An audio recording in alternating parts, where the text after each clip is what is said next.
சிலிண்டர்களை பீதியில் முன்பதிவு செய்வதை தவிர்க்க வேண்டும் என்று இந்திய அரசு மக்களிடம் வேண்டுகோள் விடுத்துள்ளது. விநியோகத்தை நிலைப்படுத்த உள்நாட்டு உற்பத்தி 25 விழுக்காடு அதிகரிக்கப்பட்டுள்ளதாக அரசு உறுதியளித்துள்ளது. The Indian government issued an appeal to citizens to stop panic booking of LPG cylinders, asserting that domestic production has been ramped up by 25% to stabilize supply. மின்சார அடுப்பிற்கு மாறும் உணவகங்களுக்கு ஒரு அலகுக்கு ரூபாய் மானியத்தை தமிழ்நாடு முதல்வர் மு.க. ஸ்டாலின் அறிவித்தார். மேலும் சிறு மற்றும் குறு தொழில்கள் அதிக திறன் கொண்ட மின் இயந்திரங்களை வாங்க 35 விழுக்காடு மூலதன மானியம் வழங்கப்படும்.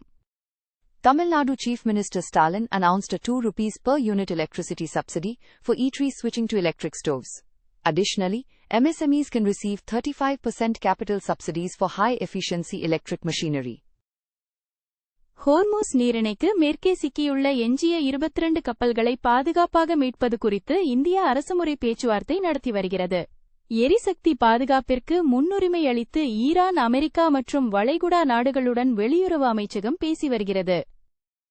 India is negotiating for the safe passage of 22 remaining vessels stranded west of the Strait of Hormuz.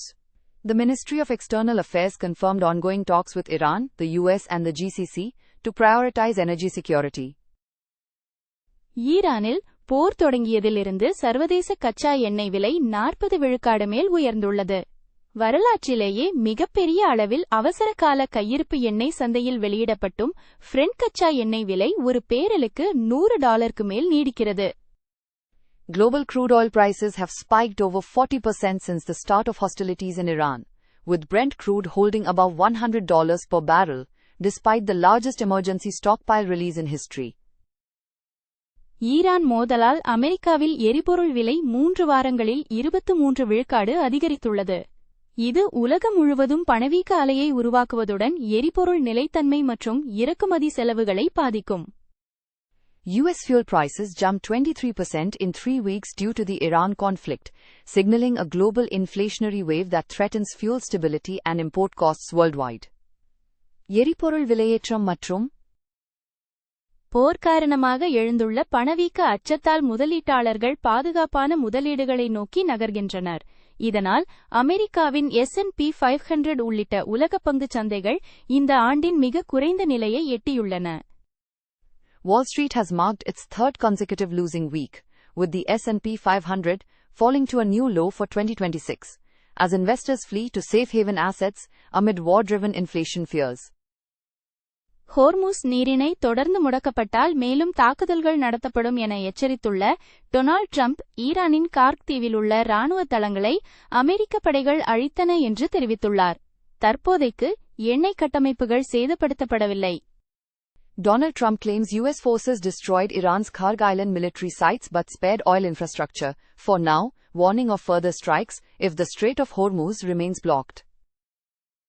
கச்சா எண்ணெய் ஏற்றுமதியின் முக்கிய நுழைவாயிலான ஈரானின் கார்க் தீவு ராணுவ தளங்கள் மீது அமெரிக்க படைகள் நடத்திய தாக்குதல் சர்வதேச எரிசக்தி சந்தையில் பெரும் அதிர்வுகளை ஏற்படுத்தியது. இது எரிபொருள் விலையில் பெரும் மாற்றங்களை உண்டாக்கும். U.S. forces have destroyed military installations on Iran's Karg Island. As a primary gateway for crude exports, the strike on this terminal is expected to send shockwaves through global energy markets. முக்கிய எரிசக்தி வழித்தடங்களை திறந்து வைக்க Hormuz நீரிணையின் பாதுகாப்பு என்பது ஒரு கூட்டு முயற்சி என்று குறிப்பிட்ட ட்ரம்ப் போர்க்கப்பல்களை நிலைநிறுத்துமாறு இந்தியா மற்றும் சீனா உள்ளிட்ட நட்பு நாடுகளை வலியுறுத்தியுள்ளார். Trump urged India, China and allies to deploy warships, calling the Strait of Hormuz's security a team effort to keep vital global energy routes open.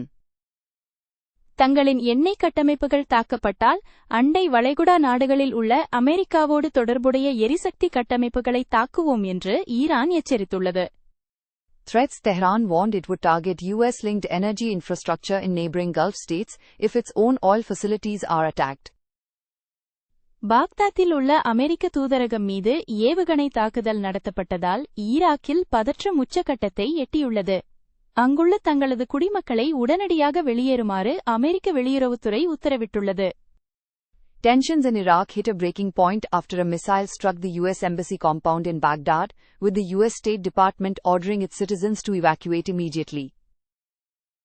எரிபொருள் தட்டுப்பாட்டின் போது விவசாயிகளுக்கு உதவ 9300 தொடக்க கூட்டுறவு சங்கங்களிடமிருந்து அனைத்து உபரி பாலையும் எவ்வித கட்டுப்பாடும் இன்றி கொள்முதல் செய்ய ஆவின் நிறுவனத்திற்கு உத்தரவிடப்பட்டுள்ளது.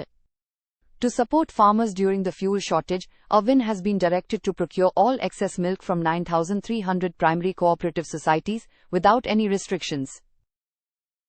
கர்நாடகாவின் கைகா அணுமின் நிலையத்தின் 3 மற்றும் 4வது பிரிவுகளின் தலைவராக ஆர்.எம். நாச்சம்மை பொறுப்பேற்றுள்ளார். ஓர் அணுமின் நிலையத்தின் செயல்பாடுகளை வழிநடத்தும் முதல் பெண்மணி என்ற பெருமையை அவர் பெற்றுள்ளார்.